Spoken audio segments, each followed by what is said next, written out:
This is lesson 19, the warm-up, so you guys hit pause on this and try and do it, and then we'll go over it when you unpause.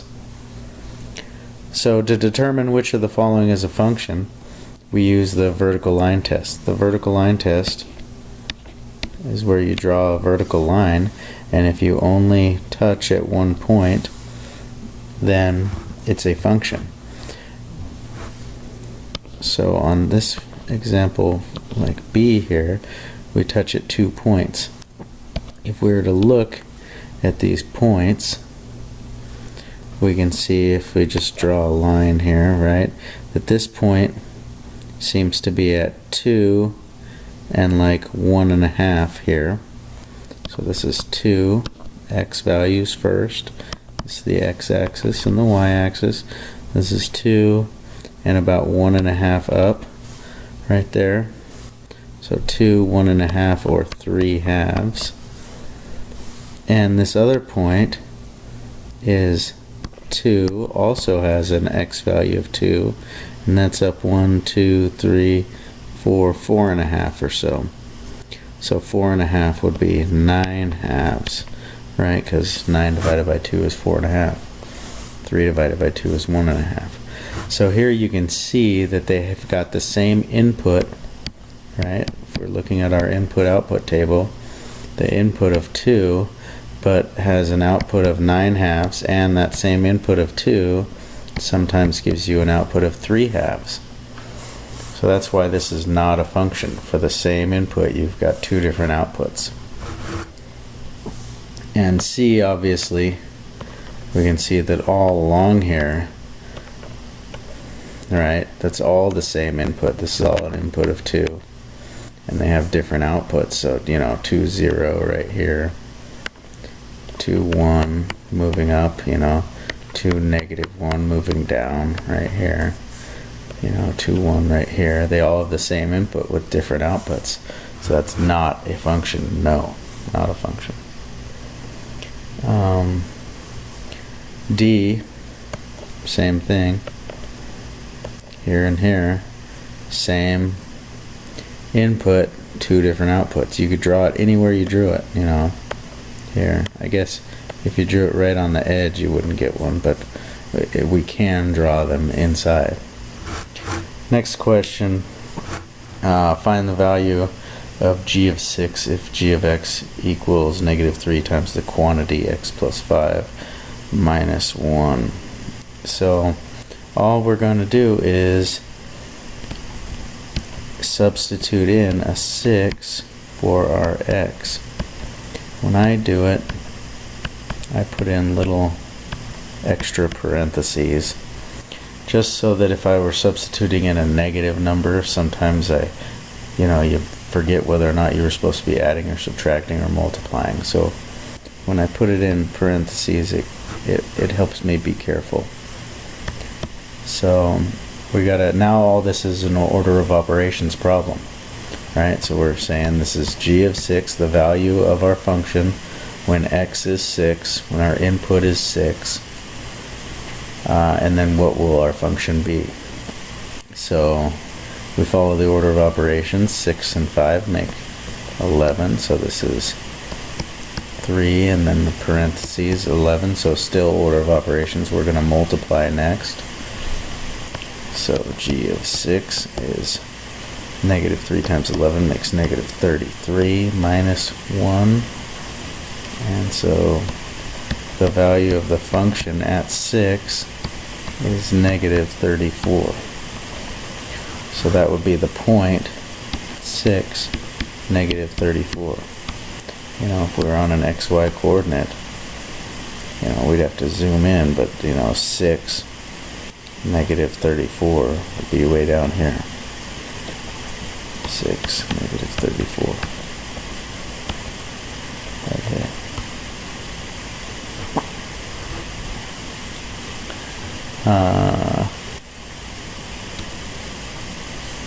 Okay.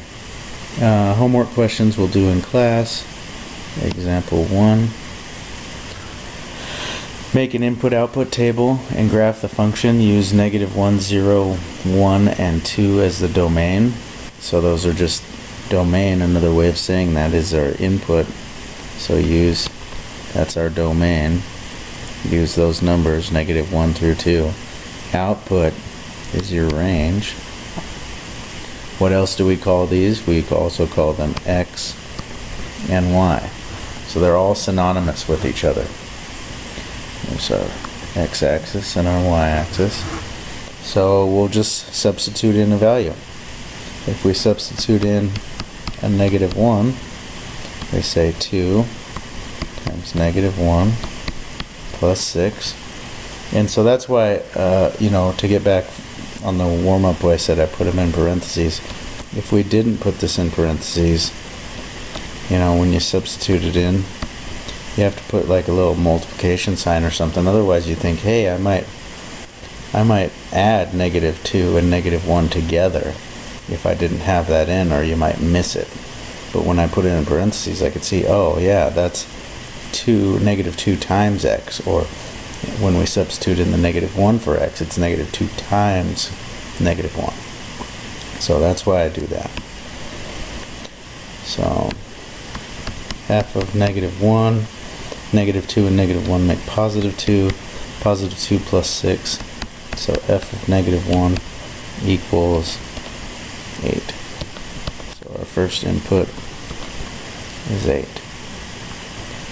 Our next one, f of 0, -2 times 0 plus 6. And I don't keep writing this normally, but it just comes down with you, over and over again. It's because that's this function we're plugging in. Why did I write -1? Should be a 0 here. So 2 times 0 is 0. 0 plus 6 makes 6. So f of -1 is 6. 0 is 6. So that's 0, 6. Input, output. Let's get back to our graph here, and let's graph this. That's the point.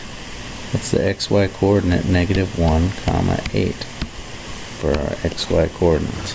So that means we go left 1 and up 8. -1, 8. Right there. Our next one, 0, 6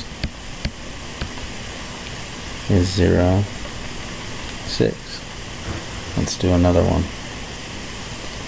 Let's substitute in 1. F of 1 is -2 times 1 plus 6.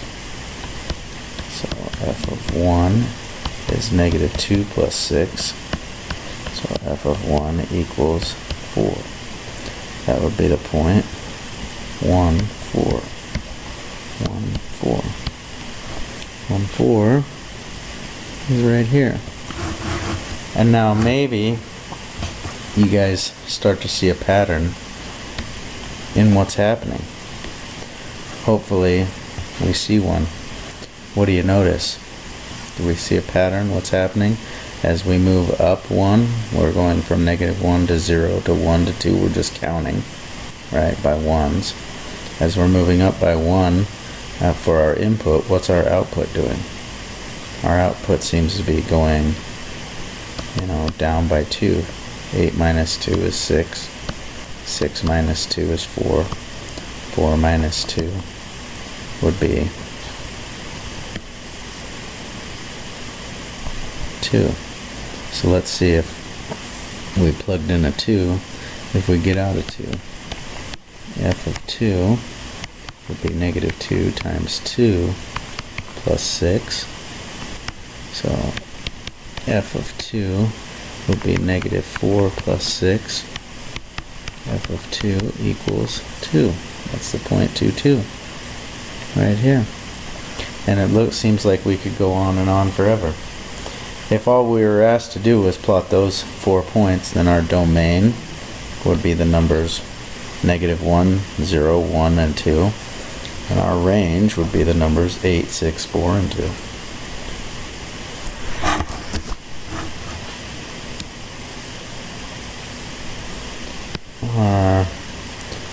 Next example. A car rental company charges a flat fee of $29 and an additional 15 cents per mile to rent a compact car. Write an equation to model the total charge, y in dollars in terms of x, the number of miles driven. So here we're gonna, and we'll get with this more next unit, but you're gonna see this y equals mx, oh, y equals mx plus b, and this is called slope-intercept form, but we'll get to that later. But this is the kind of equation that they want us to set up here, using y in dollars in terms of x, and it has some characteristics here. B is called our y-intercept. M is called our slope, and this is a little preview of what we're going to learn. And x is as we move along the x-axis on our graph, as we're moving along the x-axis, and we're substituting in different values for x into that function that we just made. How does it change our values of y, or how does it change our output values? So we set up our equation. This is going to be y equals m is our slope, so that's how much we're changing. A lot of times people will give that away. They'll say per, because it's a slope. Any kind of rate word, a rate is a good word, per is a good word. Anything that's comparing one thing to another thing, that's generally gives it away as being a slope. So this is, our slope is 0.15, 15 cents per mile. Miles are our x. So 0.15 times x, and we're starting out, it's a flat fee, means we start out, we have to pay $29. So we charge a flat fee of $29 and an additional 15 cents per mile. So here's our equation. So we can see, right, if we were to drive 0 miles, miles, and this would be cost and miles, right? Or x and y, right? Or it's also an input and an output, or it's also a domain and a range. So you want to be familiar with those. How I remember them, except for the m and cost, is D comes before R in the alphabet, I comes before O in the alphabet, X comes before Y in the alphabet. So if we were to substitute in a 0 for X, right, 0 for X, we'd see how much would it cost us to go 0 miles. Well, to go 0 miles, 15 times 0, or 0.15 times 0 is 0, so we've got 29. And that should make sense, right? 0, 29, let's say it's right up here. That's 0, 29. And so, how much would it cost us to go 10 miles? Well, 10 miles, we'd plug in a 10. Y equals 0.15 times 10 plus 29.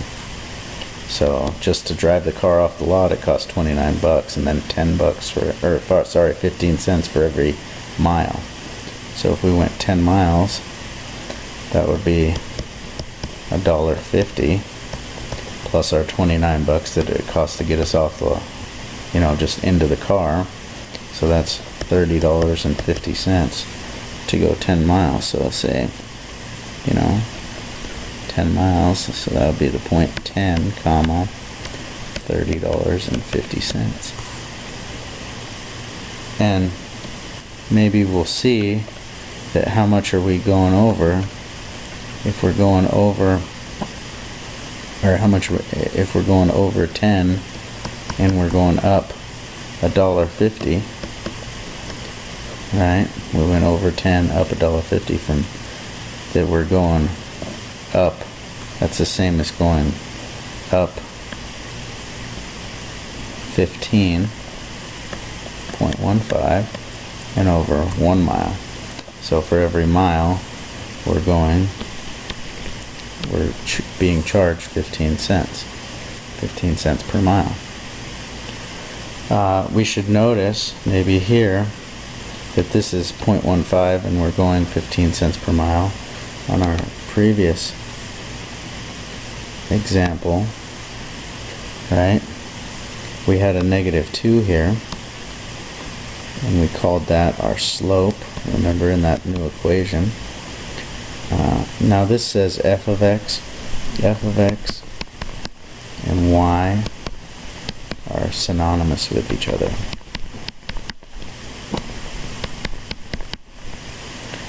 So this is called function notation or function form, and this is slope-intercept form. They work almost interchangeably with each other.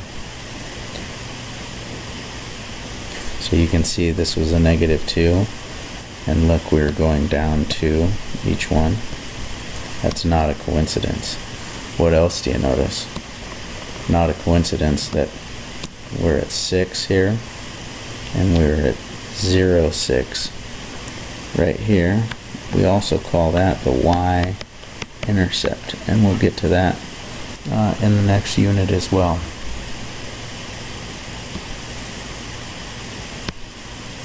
So back to this example, what we were looking for here to answer this question was just, here's our equation, and that was from this using our slope or our rate and our y-intercept here.